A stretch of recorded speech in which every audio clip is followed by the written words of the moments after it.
Well, thank you very much, everybody. And it feels very good, actually, to be back on a construction site. You know, if you remember, not so long ago, we rebuilt the old post office into the Trump Hotel, and we sold it to Waldorf Astoria.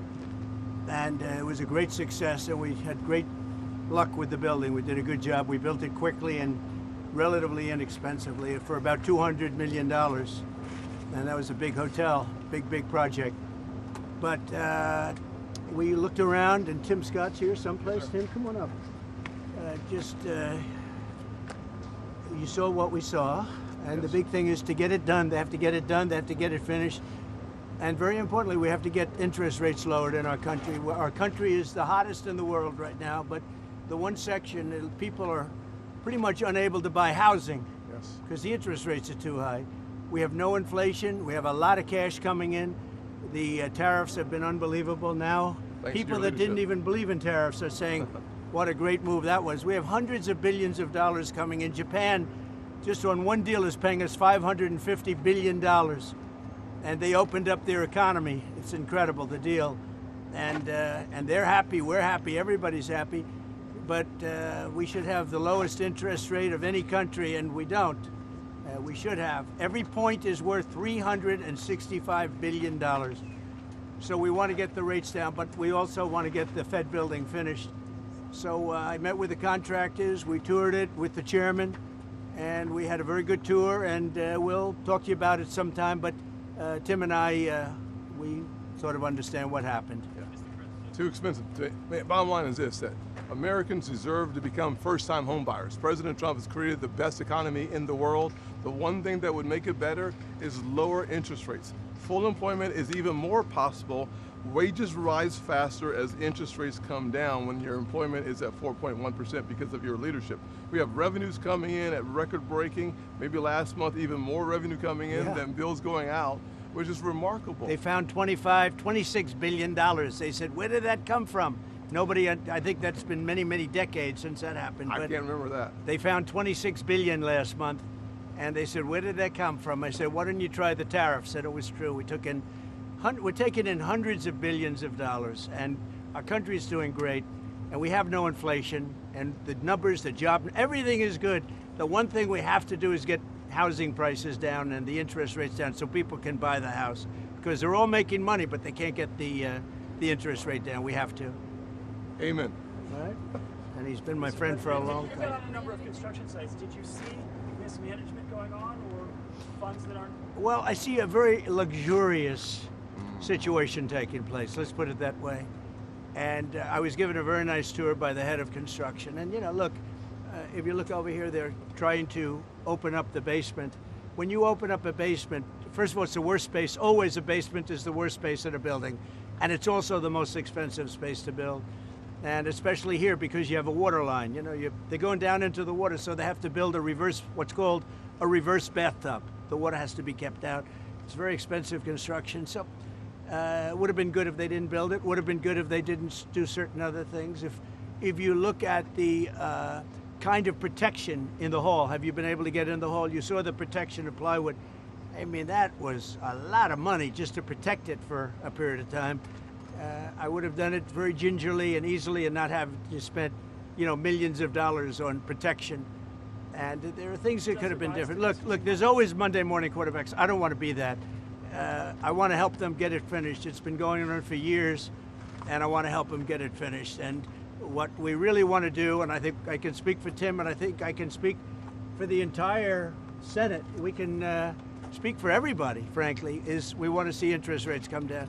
Our country is booming, and the interest rates is a final little notch. And if you look at Europe, they've lowered 11 times in a short period of time. We've lowered 0. And, you know, they are competition, although we're in the process of probably making a very good deal with them, too. They want to make a deal very badly. So we're making a deal. We just completed our deal with Indonesia. We just completed our deal with the Philippines. We're making unbelievable deals, and the money is pouring in. We want to get interest rates down. But on interest rates, at some point, does the level of interest rates now slow economic growth? Yeah, it never helps it if it's high. Never helps it. well, it's already, as good as we're doing, think of how well we'd be doing. We'd be like a rocket ship. As good as we're doing, we'd do better if we had lower interest rates. And we should. We're prime. Don't forget, without us, the whole world collapses. So we should have the lowest interest rate because, you know, you can talk about Switzerland, you can talk about wonderful countries, no debt, but without us, everything collapses. We should have the lowest interest rate. And if you took it down 3 points, not a little bit, but 3 points, if you got us down to 1, we would save more than $1 trillion, basically with just a paper transfer. You wouldn't be cutting costs of anything, you wouldn't be building anything. Just a move of the hand saying we're going to lower interest rates, you would save $1 trillion a year. And there's nothing you can do to save that kind of money. Did the Fed Chairman say why he's not? Well, we had a little talk about it, and I thought it was a very productive talk. He'll be able to tell you at his next meeting, but I will say that he did say the country is doing really well.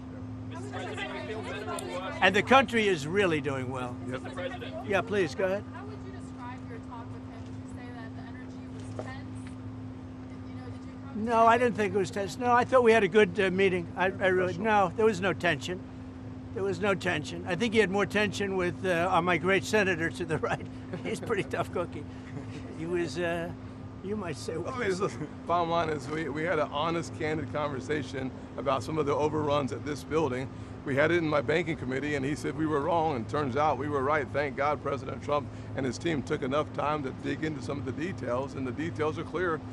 We need to get this project done. We would like to keep it where it is or a little lower, but at the end of the day, the point is that instead of talking about interest rates, instead of talking about first-time home buyers, instead of talking about the heat in our economy, that's a good thing, we're talking about an overrun on the Federal Reserve building as opposed to the Federal Reserve objective of lowering and keeping our economy full.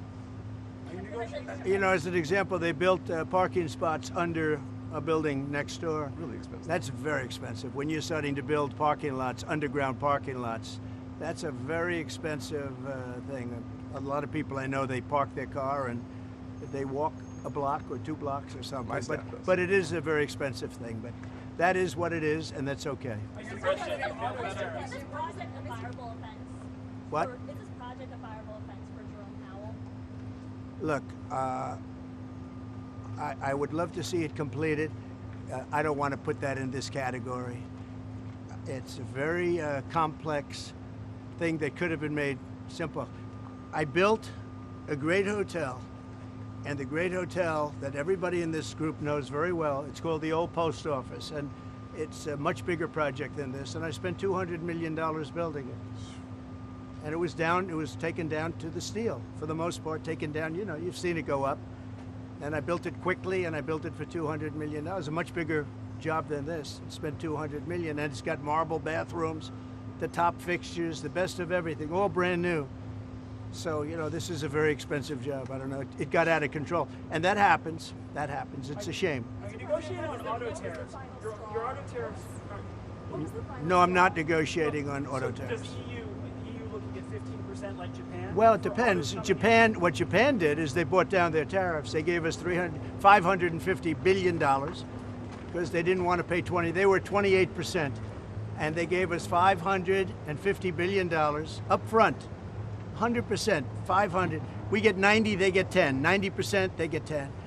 And there's no payment. It's not a loan or anything. It's a signing bonus, I call it. But they gave us $550 billion and took down the tariffs a little bit, and then they agreed to open their economy to everybody. This was not easy. This took, you know, a lot of people walked out of rooms and things. Sometimes they walked out of rooms, went back to Japan. Right. I said, where are they? They went back to Japan, and then they called and they said, can we make a deal? They came back a couple of times this happened. This was, as you know, it was over a period of months, and ultimately they agreed to open their economy. Now, the opening of the economy is worth more than $550 billion, the payment that they made. It's worth more. So between that and the payment, we reduced it down to 15%, but they were at about 28%, and then they bought it down, basically. But could other countries buy it down? Yeah, I would let other countries buy it down, sure. Mr. President, do you feel better or worse about your relationship with the Fed Chairman after this meeting? I feel good about it. I mean, look, I have one dispute, and the dispute is there could be some things with money and where it comes from, how it's come from, how it's printed, where it's printed, all of the standard things with the Fed. But I just want to see one thing happen. Very simple: interest rates have to come down. If the interest rates don't come down, we're knocking it out of the park with high interest rates. If interest rates come down, then that final little element kicks in. That's housing. And the sad part is that people, wonderful young people, young couples starting off, they can't get a mortgage because the rates are too high. Tim knows that better than anybody, I think. But Mr. President, if the rates are hurting families in the country, why let that keep going for another 8 months? Why not just fire the Because chairman? to do that is a big move, and I just don't think it's necessary. And I believe that he's going to do the right thing. Do you have a name in mind? I believe that the chairman is going to do the right thing. I mean, it may be a little too late, as the expression goes, but I believe he's going to do the right thing. The fact is, it's so big what's taking place in America, where the King of Saudi Arabia says you have the hottest country anywhere in the world, and I thought you were dead 1 year ago. I thought we were dead. I just left NATO, as you know. They're agreeing to pay 5%. We're not paying anything. We send them the equipment. They pay for 100% of everything now for the war, Ukraine. But I just left NATO, and every one of those leaders said, every country, they said, and very smart countries, very successful countries, frankly, and every one of them said you have the hottest country in the world. We did that over a period of a year, less than a year. I mean, if you think, they say a year ago we were dead, and today. So I'm here 6 months, and we did it over, and we had the help of men like this and people like standing right behind me. They're Leadership matters. They're great professionals. They really are. They're great professionals. And in a short period of time, we made it the hottest country in the world. With all of that being said, we'd like to see, we can always do better, and we can do better if interest rates come down. Good job you do. You do a nice job. I watch you a lot. Thank you. I appreciate that, Mr. President. Do you have a name in mind to replace the chairman? I do. Or one person? 2 people. Maybe 3. Any clues? I'd pick him, but I think he's not leaving the Senate. No, sir, I'm not. I'd pick Tim. Mr. President, was Thank it you. meant to put pressure on Jerome Powell to resign? No, there's no pressure. No. We want to have, his term comes up soon. I think he's going to do the right thing. Everybody knows what the right thing is. Even people that believed in, the higher rates, they're all on board. They all want to see the interest rates come down. It's very important. Mr. President, if he doesn't do the right thing and cut interest rates, as you said, would you don't consider? I don't think we're going to do that. I don't think so. Investigate the newly declassified documents like ever. Yeah, that's a terrible thing. I have great respect for Tulsi and the documents they found on President Obama, frankly. It was an Obama thing, but it was the people that worked under him also, working with him. And no, it's a very, very serious thing. Thank you very much. Thank you, Mr. President. Thank you, everybody.